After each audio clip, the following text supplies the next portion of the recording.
Hello, Peter. Hi there.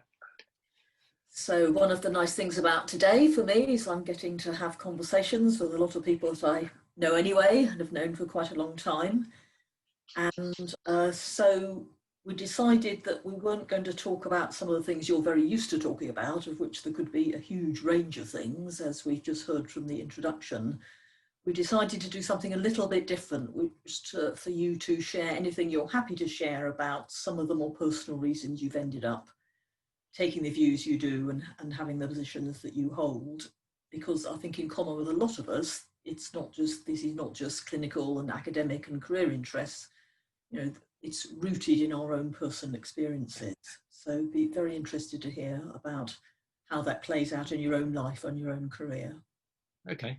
So, I mean, apologies if I stumble over some of this, and apologies, I guess, also if some of the things I say are kind of internally contradictory, because some of this is about making sense of the life that I've led and making sense of the experiences of people that I'm very close to, and occasionally probably intrusive thoughts will come into my head. We can cope with that. So there's a curious kind of contradiction, because one of the driving forces for me when I was very young was not only trying to understand the experiences that somebody in my family was having about one of my family members was experiencing extreme distress and occasionally behaving in very, very distressing ways, and trying to understand that, but also trying to distance myself from it at the same time. Mm. And I guess I was trying to distance myself from it in two ways. I mean, one way was to use science and use a sort of quite positivist psychology to get to grips with the phenomena that were happening and make sense of that, and then in extension to make sense of the things in the world. And so I was kind of moving down a science direction, but also very interested in what those experiences meant for me, why they were happening, why they're happening in our family, what risk factors that meant for me, whether I, as a 4-year-old, watching somebody a little bit older than me experiencing extreme distress, whether there are things that I should do in my life to manage the risks that posed to me. Slightly distancing myself by being scientific, but also quite trying to understand it. So I think when I was a child, I was very distressed by some of these things. I was very worried about my own trajectory in life, took certain steps and made certain decisions in my life that I thought would keep myself a little bit safer. And then when I went to university, the science element, I was still interested in the things that determined our trajectories, but the science element moved into psychology. And I guess by the time I was sort of 20, 22, 23, I was more prepared to use the science of psychology to try to understand those things and go back into understanding that sort of experience. And two things happened sort of around the time that I left university. The first was that I kind of settled into clinical psychology as a career, which was interesting. The sort of experiences of people in mental health services were still infuriating me and angering me and distressing me. And I was still having the experience of, for instance, going on to psychiatric wards and being just infuriated by the shit that you found there. Mm. And at the same time, trying to make my own career and so on and so forth. And so I was pursuing this idea of using psychology as a science to understand mental health. At the same time, I was also, and this is something that I feel interested in, it's not something I'm either ashamed of or proud of, but I also was talking to my own GP about finding psychotherapy for myself to explore some of those issues in therapy. And I made a very specific request to my GP that he should refer me for psychotherapy in the NHS, standard psychotherapy. Ended up seeing a psychiatrist weekly for 2 years, but without a diagnostic label attached. And about 2 years ago, I got hold of my psychiatric notes and read them very carefully. And interestingly, the system followed the instructions that I gave them. The referral letter from my GP was to a standard outpatient psychotherapy department requesting interpersonal psychotherapy for this young man to deal with the issues in his life. No diagnosis. And nowhere in the history of my interactions with the NHS was there a psychiatric diagnosis attached to me. Now, partly, I kind of, I've got the sort of male, Cambridge educated, heterosexual, middle class shtick to me. My parents incidentally were extremely poor, but I've got all of that shtick. So I've got nice sharp elbows and managed to make it happen. And I'm not suggesting that that is something that can easily happen for other people. All I'm saying is it definitely happened for me. So I got 2 years of psychotherapy on the NHS, standard psychiatric notes. I am a former user of mental health services without a shadow of a doubt, and I don't have a diagnosis. So when I travel to the United States of America, I can legitimately tick the box that I have never been given a diagnosis of mental disease. It's possible. It's true. I tick that box anyway because I think that those diagnoses are illegitimate nonsense, and I have absolutely no interest in ticking a box that I think is illegitimate, but in fact it's true. And so part of the argument that I'm making now, that we as a society should provide support within the NHS framework for people to help them deal with the difficulties in their lives, whether caused by unemployment or poverty or racism or abusive partners, without accepting pathological labels, is I did it. I might be unusual, but I did it. And the help I got was good. I mean, there's an interesting story about that because I decided to end psychotherapy. And so I went to see my psychotherapist and said, I'm going to stop this. And she went, okay, we think you should continue. And I went, yeah, but it's not really working for me. And she goes, I think you should continue. We had that discussion for a few weeks, and then I signed the forms and I discharged myself from her care, and then walked to work whistling, thinking that I'd freed myself from all of this stuff. And one of my friends came up to me and said, just walking up to work. And then she turned to me and she said, interesting, Peter, over the past 2 years that I've known you, you've really changed as a person. I thought, bugger, psychotherapy actually had an effect.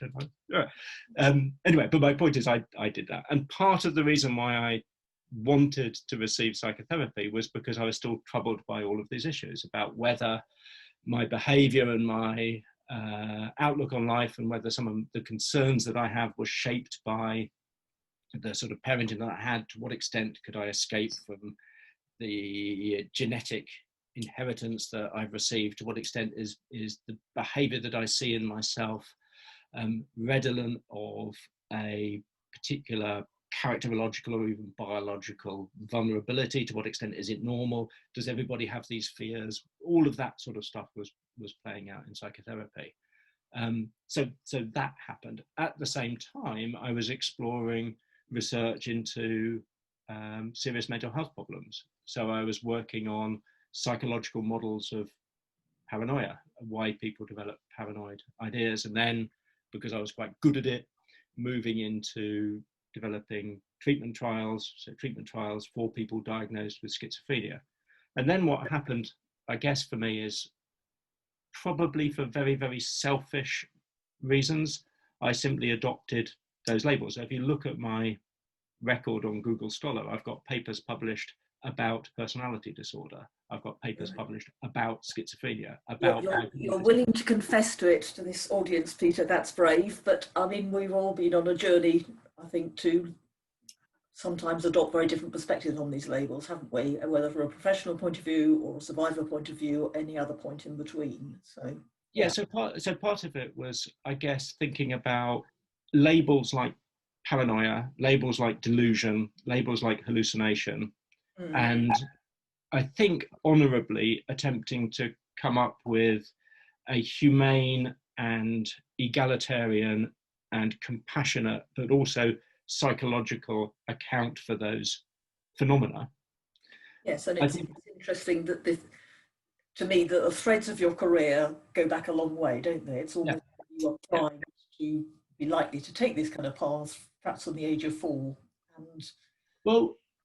and and I think also, I mean, there's a blog that I wrote about my own experiences that's somewhere on the internet, somewhere, I think on Mad in America, but where I'm not even particularly concerned about denying biological aspects. I think I can see character traits in my siblings and in my parents that I suspect are elements where you could detect a heritable component to the way in which I respond to challenges and deal with my emotions and so forth. So yeah, I think I've always been interested in analysing those. I think that I would like to suggest that throughout that process, I've taken those phenomena and those labels and said, okay, let's take schizophrenia, let's take bipolar disorder, let's see whether we can understand that from a compassionate and humane perspective. You know, why do we sometimes experience manic episodes rather than what's the etiology of bipolar disorder? Sure, but are you saying there was a time when you accepted these labels as kind of legitimate diagnoses? Or are you saying that you always had some doubts about them, but they were a kind of way of pointing towards a certain set of experiences? Because I mean, I think you've probably said something rather different now than what you might have said then at the beginning of your career. I think then I would have said something along the lines of, when we talk about schizophrenia, what we mean is, and now I think I would say something along the lines of, there's no need to use that label in the first place. Okay, so that's quite a big and important shift, isn't it? Yeah, and I think, and you know, in part it was probably practicalities that it's difficult to get stuff published. It's actually difficult to search for information about. So for me as an individual, thinking about the term schizophrenia, it actually was important for me as an adolescent to think about whether street drugs were something that was safe for me or not. Well, now I could search on the internet, not only because I've got better knowledge of how to use search terms, and also I don't think when I was a kid, I don't think the internet existed, actually. I don't think it was invented when I was an adolescent. But and that's probably actually important as well. If I went to the library in order to find out whether smoking weed would be a risk factor for me personally as a 14-year-old, how on earth could I search for that using anything other than the labels that are given to me by biomedical psychiatry? I have to search for drug-induced psychosis or schizophrenia and etiology and risk factors. That's what I have to search for. So in part, I was kind of given that methodology. I think there's a bit of selfishness as well, which, you know, if I want to publish a paper demonstrating that talking to people about their fears is helpful, it's actually quite useful both for me and for the rest of the community to publish a paper about CBT for schizophrenia, because that's the way the system works. So I think over time I've got more confident in availing myself of different language. And also, I suppose, if I was to confess my sins, I've used the stepping stones of that language in order to put myself in a different place. Okay, that's another brave admission.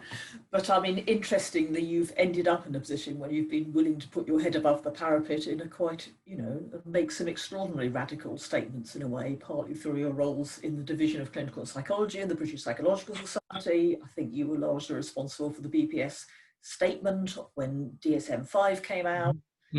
You have your fingers in many pies, don't you, like the Council for Evidence-Based Psychiatry and MAD in the UK and so on, all of which take, you know, what is seen as a kind of radical, even from some people's perspective, extreme position, but that's quite a long way from where you started, isn't it?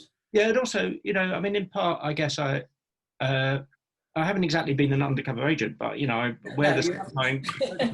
So it's one of the things which I guess not a lot of people know about my career, but I spent quite a lot of time and a lot of effort working with the Fundamental Rights Agency in Vienna, and did work for them. And my job for them was to chair a little group, well, actually a massive group, that brought together NGOs interested in human rights issues. What's interesting there, of course, is that, of course, mental health issues are a major and significant part of the human rights struggle for all sorts of reasons. But I think there, one of the interesting things, especially in Europe and especially in Central Europe, is the idea that quite a paternalizing approach, which is these poor people have very serious illnesses. They need to be protected as other people with disabilities need to be protected. And I think one of the things I was able to do was to work within the system to say, you know, we need to listen to people's stories. We need to respect them as individuals. We don't need to paternalize them because they've got some terrible illness. We need to free them from the abusive systems that fail to allow people to develop their full potential. So I think even in that way, there's an element of using the establishment system and then just pushing it at its edges, I think. Sure, and I think my perspective is we need people doing both. We need people standing outside it, where you can often be much more frank. You need people inside, where you've shown you'd also be pretty frank from inside. But being inside necessarily means you're pressurized to make more compromises sometimes, I think, to get to where you want to get to. These are kind of ongoing dilemmas, aren't they, about how to position yourself? Yeah, and this is probably an inappropriate story, but I once had dinner with Esther McVeigh, and it was a very interesting dinner. But I don't think I came away from it being turned into a Tory. I think I realised pretty early on that this was not a direction that I was willing to go. And I think it's the same, which is, I'm prepared to talk about CBT to treat problems, but then you experience it and you learn it and you listen to colleagues and you realise that you can modify your language and your thinking a little bit. I have in the past been more than prepared to, for instance, I've got a paper about a psychological model of personality disorder. Well, I wouldn't use that term now. I wouldn't even talk about psychological model, and I certainly wouldn't talk about personality disorder.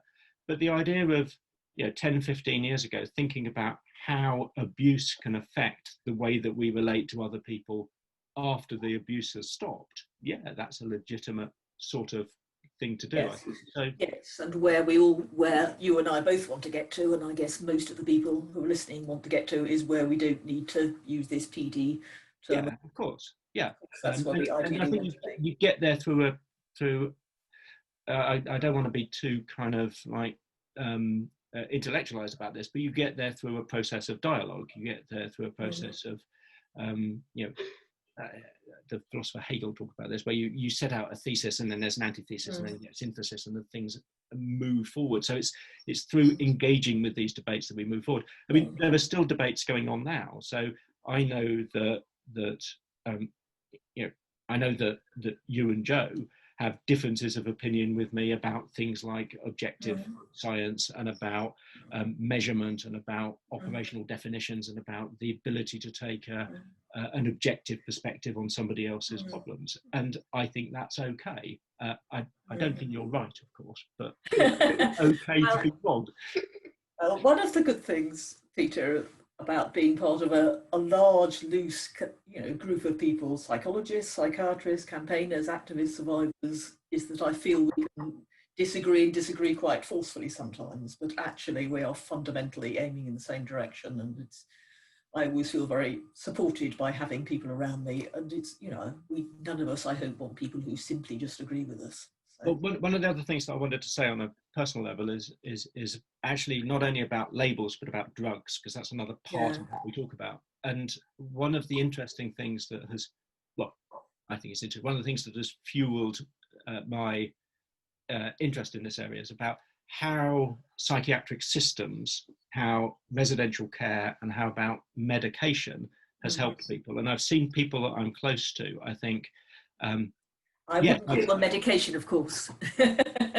I've seen disagreements, drugs, psychiatric drugs. Yeah, I've seen people enjoy immensely and probably personally benefit from drugs that are currently classified as illegal by the UK state, and I've seen people damaged by those drugs. I've seen people benefit from psychiatric medication and damaged by medication. One of the things that really infuriates me is a silly dichotomy. So you and I and Joe are constantly confronted by people saying stupid things to us, like if we think of depression, for instance, as a human phenomenon that sometimes leads people to want to take their own life, but not as an illness or a symptom of illness, people say that we're denying the reality of the experience, and it's just bollocks, right? And I think the same happens with medication. So I've seen people that I'm very close to genuinely benefit from and possibly even have their lives saved by medication.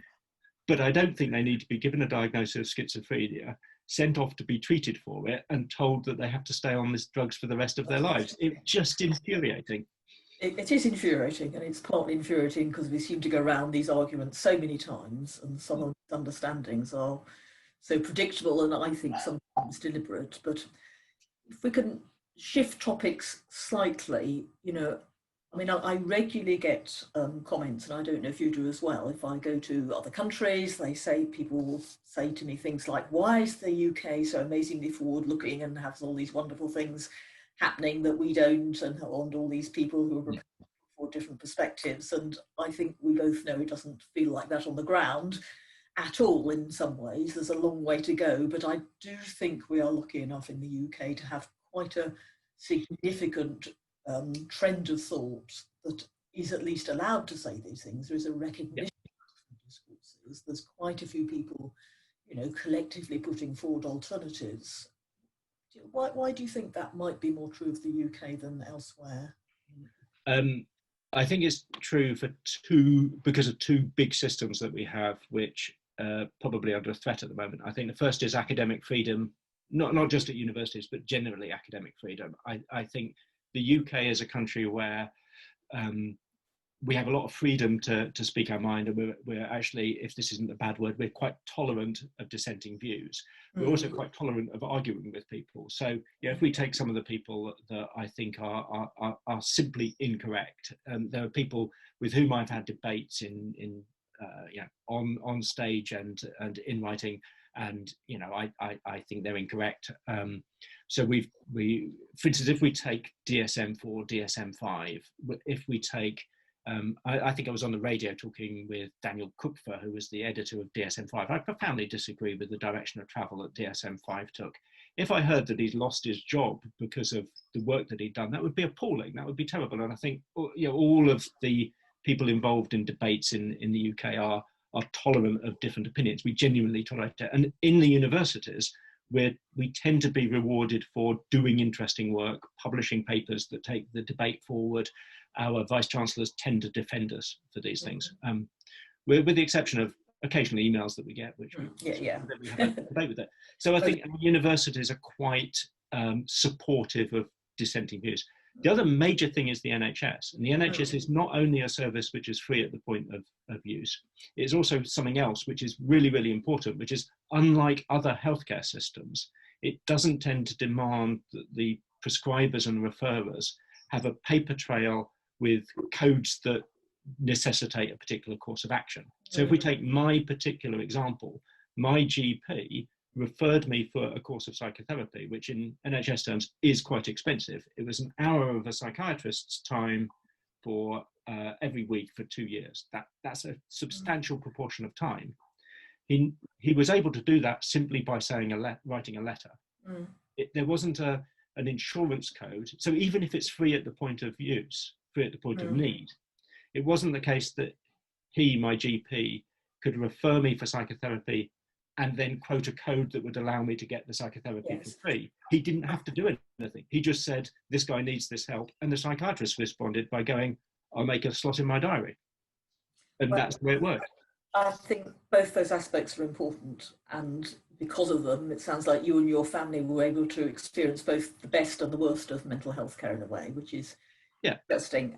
And I think, you know, we also have a long-standing tradition of what is sometimes called anti-psychiatry, although that term tends to be used as an insult nowadays, and I don't think either of us would identify with it. But I mean, I'm old enough to be influenced by those kind of ways of thinking, as are a number of our friends and allies. I think that's also been an important strand.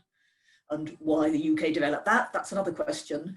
But before we finish, I wonder if you would be able to say how hopeful you feel about the kind of changes that we're both in favour of, that many of our listeners will be in favour of. How near are we to achieving some of the changes that we need to see, and how far have we still got to go? I think things are moving very positively. So I think that I think the internet helps. So I think part of what we're talking about here is the availability of choice. So our friend Anne Cook, I think quite correctly says, this isn't about telling people that there is no such thing as schizophrenia and making them accept that truth. It's saying there are lots of different viewpoints here. Lots of them are supported by both personal and indeed scientific and clinical evidence. You need, as a service user, you need as a citizen to be aware of these different points of view. And I think that the fact that journalists, the media, and certainly the internet allows us to have a plurality of views is extremely important and valuable. And I think that that's moving in the right direction. I think even some of the discussions that you and I find quite irritating are actually positive, because they highlight for members of the public the fact that there are different points of view, and that's good. At least the discussions are happening. At least the discussions are happening. Yeah. My worry would be that, especially with right-wing governments, if it moves towards saying that the choice that individuals have is more of a choice between those mandated treatment options that we will provide for you, rather than this more continuous plurality of perspectives. So, at the moment, you can kind of go to your GP and say, I'm really depressed, and GP would say, what about medication? You could say, I'd rather avoid medication, thanks. And GP goes, okay, well, in that case, I'll do this, this, and this instead. And it's the flexibility is permitted. If we move more towards there being segmented treatment options from which your provider can choose, but you don't have a range and a flexibility of options, then the system will constrain people into the dominant model, and that would concern me. Well, thank you. I feel there's room for hope. I am a little bit worried about the NHS being sold off to Trump in exchange for the US's chlorinated chicken, but as long as we manage to protect ourselves against that, I hope that the UK will continue to be, a place where we can develop these ideas further. Well, we all know who it is that we've got to vote for. We do. Definitely an area we can agree on. Thanks for talking to us today.